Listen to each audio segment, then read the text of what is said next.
श्री संत ज्ञानेश्वर महाराज गाथा संपूर्ण गाथा पारायण श्रवण करू इच्छिणाऱ्या सर्व श्रोत्यांना माझा मनपूर्वक नमस्कार.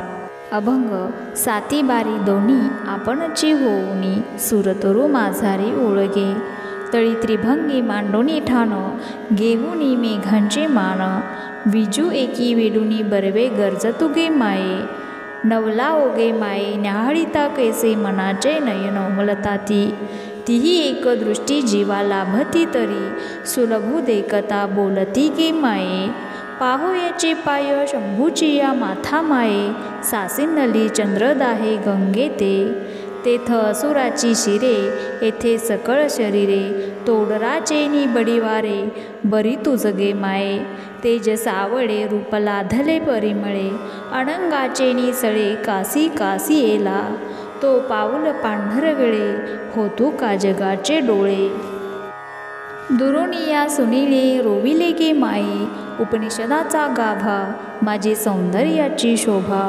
मांडीला दोखांबा तैसा दिसे देखा वेगळाली या कुंभस्थळा परी हातू सरळा पालटू बांधला माळा मेखळा मिसिंगे माये भलते उते वाहे नदी जे बी स्थिरावे अघादी तैसी पुंजलता हे मंदी दोही वेदांची विरलिया वक्षस्थळा नुपुरे स्थानीचा डोळा मागुनी निघे कमळा नव्हे रोमराजी लावण्य उधती वेळा तेची पै वैजयंती माळा वरी शोभतसे सोहळा साहकारवेचा म्हणे प्रेम पुष्कळा थडिये लाभे सकळा नयन सुखाचा सुकाळा जगमेळ तू विगे माये बोहती तारांगणे पुंजू माझी अचळ सुरुजू आला वक्षस्थळा उजू तैसा दिसे देखा जेवणे न अंगे उभवुनी श्रीकरयोगे योगनाथ तटी रंगे नभू दुमदुमितो माये इंद्रधनुष्य काढिले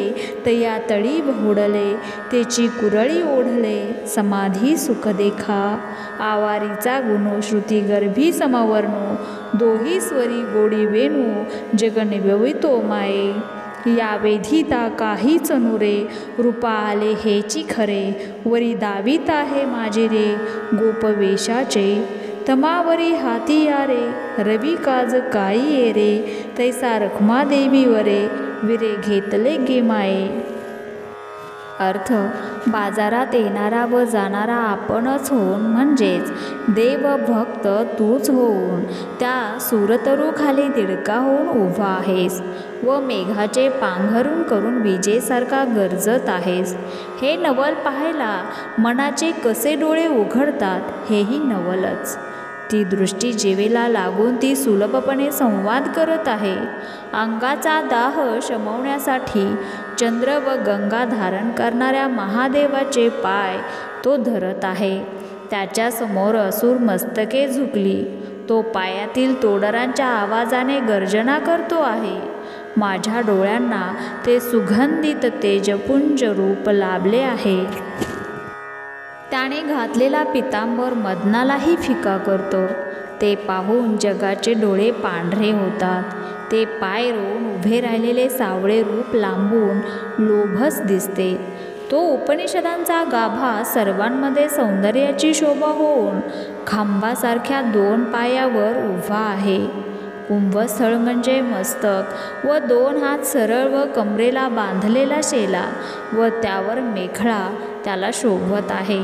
समुद्राच्या ठिकाणी अवखळ नदी जशी स्थिर होते तसे त्याचे वर्णन करताना वेद स्थिरावतात. त्याच्या छातीवर नजर स्थिरावत नाही व अंगावरच्या रोमासारखी लक्ष्मी त्याच्या मागे असते. गळ्यातील वैजयंती माळा लावण्याच्या शोभेचा सोहळा दाखवते. भक्ताच्या प्रेमाकरता तो एलथडी आला. त्यामुळे नयनसुखाचा सोहळा जगाला मिळत आहे. चांदण्यात चंद्र शोभतो तशी त्याच्या वक्षस्थळांची शोभा उठून दिसते. उजवा हात वर करून मुरली वाजवीत त्या ध्वनीतच कृष्ण रंगून गेला आहे व त्या ध्वनीने आकाश दुमदुमीत झाले आहे. त्याचे कुरुळे केस इंद्रधनुष्याने रंगवले असून त्याच्या खाली समाधी सुख आहे. त्याच्या ओठातील ध्वनीच्या मुरलीत श्रुतींच्या गर्भातील समवर्ण आहे व ते गोड स्वर जगाला निमवीत आहेत. याच्या रूपाचे वेध लागल्यावर काही उरत नाही. अशा त्या उपवेशाने आलेल्या कृष्णाने मन वेधले आहे. जसे अंधारावर सूर्याचा उपाय तसाच विठ्ठलाने गोपवेश घेतला आहे असे माऊली म्हणतात. अभंग. मदनमूर्ती विश्वी अलंकारिली, ते डोळ्या असुमाय झाली. पाहता मनाची वृत्ती नुपुरे तेथेची सोय, तेथे भरोनी ओसंडली गे माये. अभिनव रूप कैसे मना अगोचर, अरूप रूपासी आले. ते हे कल्मद्रुमातळी ठाण मांडुनी देहुडे, तेने आनंद घने निवविलेंगे माये. चिदानंदाची मांदूस की चिदघन चिदाकाश, तेजपुंज प्रकाश चरणी शोभा. निडारले दृष्टी पाहता रूपाचा एकवळा, कैसा साकारे सोहळा भोगी तसे गे माये. सकळ तीर्थ आरतिली ती ऋषीवृंदे घेऊनी बैसली, पावन झाली चरणांगोष्टी. वाकी तोडरू गरजरी गरजतसे नाना परी, तो श्रुती नादू अंबरी साठवला गे माये. उपनिषदाचा गाभा परी देहुडा पाऊली उभा, जाणू जगनीच्या प्रभा नभधवळले. सुरंग सोनसळा वरी ओढीला पिवळा, त्यावरी गाठियला मेखळा रत्नखचित गे माये. हा जगडंबरू जगदाभासू की ठसावला अभासू, नाभी कमळी प्रकाशू चतुरानना. पाहता तेथेची हाव मनान पुरे तेथेची थाव, म्हणूनी सगुण ध्यान करी तुझे गे माये. ब्रह्मांडाची या कोडी रोमरंध्री उतरंडी, मदन सांडोनी या प्रौढी उदरा आला. सुघटित वक्षस्थळ निरोपम केवळ, परी पदयुगुळ द्विजोत्तम ग माये. चहू पुरुषार्थाचे साधन तोची आयुधे मंडन, बाही बाहू वाटे मंडन मंडना आले. वीर कंकण मनगटी कांडो वाटी मुद्रा दाटी, कैसा आलोहित नखे बोटी वेणू वाहे ओ माये. ब्रह्मा ऐसी धेनू आतला की सुधार सुमुराला, तोची नादू सुस्वर आला पावया छंदे. अधरीचे अमृत पिकलेसे ब्रह्मरस, तेने झाला सौरसू. गोपी जना गे माये नयनीची तारे, दो पक्षी प्रेमपुरे द्वैताद्वैत एकसरे. ठकले ठेले कुंडलाची ये दीप्ती, लोपला गभस्ती सुख स्वरूपाची शांती. येणे सुखे गे माये आता पाहता पाहत या दृष्टी नुपुरे, ध्याता मनची नुरे आत बाहेरी पुरे.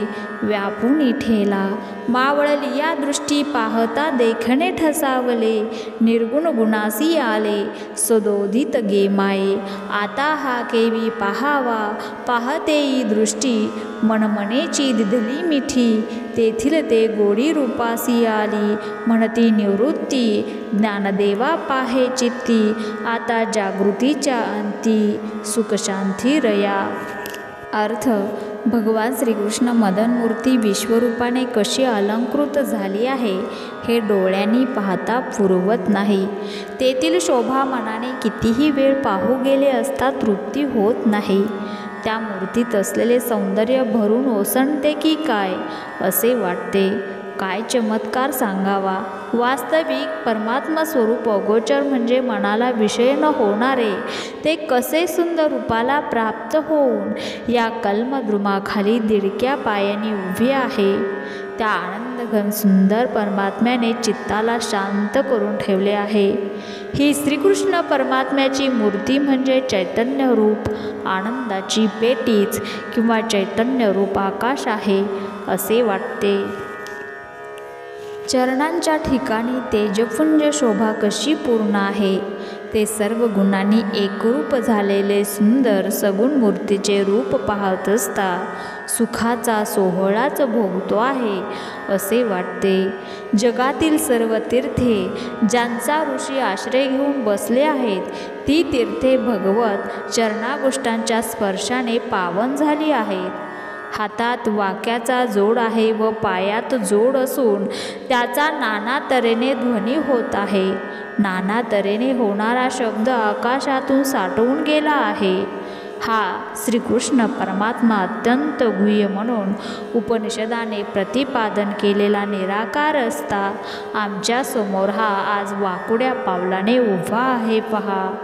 त्याच्या पोटऱ्याचा व मांड्याच्या प्रभेने सर्व आकाश प्रकाशित होऊन गेले आहे. उत्तम सुवर्ण रंगाचा पितांबर वेढलेला आहे आणि त्यावर रत्नखचित अंगवस्त्र कमरेला बांधली आहेत. वास्तविक त्याचे स्वरूप जगा एवढे असता ते लहानशा सगुण मूर्तीत कसे साठवले आहे. त्याच्या नाभी कमळापासून उत्पन्न झालेला ब्रह्मदेव त्या नाभी कमळाची शोभा पाहत असता त्याचे मन तृप्त होत नाही. म्हणूनच हा सगुण ध्यान करतो की काय कोणास ठाऊक. ज्याच्या रोमरंध्रात ब्रह्मांडाच्या कोटीच्या कोटी उत्पन्न होतात व ज्याला पाहून मदन आपला अभिमान परित्याग करतो आणि त्याच्या स्वरूपात प्रवेश करतो. ज्याचे वक्षस्थळ अत्यंत निरुपम असून ज्याच्यावर ब्राह्मणाच्या पायाचे चिन्ह आहे, त्याच्या चारी हातातील आयुधे म्हणजे चारी पुरुषार्थाची साधनेच आहेत. सगळ्या जगाचे रक्षण करणारे बळ त्याच्या बाहूत असून वीरांच्या हातात असलेले काकण मनगटात आहे आणि जागोजागी म्हणजे त्याच्या बोटात अंगठ्या आहेत आणि रक्तवर्णाची नखे ज्याच्या बोटाला आहेत. त्याने हातात वेणू धारण केली आहे. या परमात्मा श्रीकृष्णाची मूर्ती म्हणजे ज्याच्यात ब्रह्मरस आहे. असा मेघ उतरला की काय किंवा अमृत मरून त्याचा हा सगुण आकार बनला की काय असे वाटते. त्या वेणूचा सुस्वर उमटत आहे यावरून असे वाटते की भगवंताच्या आधारात असलेला ब्रह्मरस पिऊनच सर्व गोपीजनाला अतिशय आल्हाद होतो. त्याच्या दोन्ही डोळ्यातील तेजाचे तारे दोन्ही पक्षात द्वैताद्वैतात एकदम व्याप्त होऊन ठाकले आहेत म्हणजे राहिले आहेत. कानातील कुंडलाच्या प्रकाशाने सूर्यप्रकाश लोपून गेला. सुंदर स्वरूपाची शांती या सगुण सुखानेच प्राप्त होते. या सगुण स्वरूपाला पाहत असता पाहणाऱ्याची दृष्टी तृप्ती होत नाही.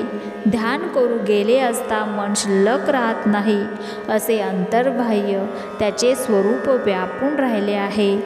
पाहणेपणाची दृष्टी मावळली असता पाहणाराचे पाहणे या मूर्तीत एकरूप होऊन जाते.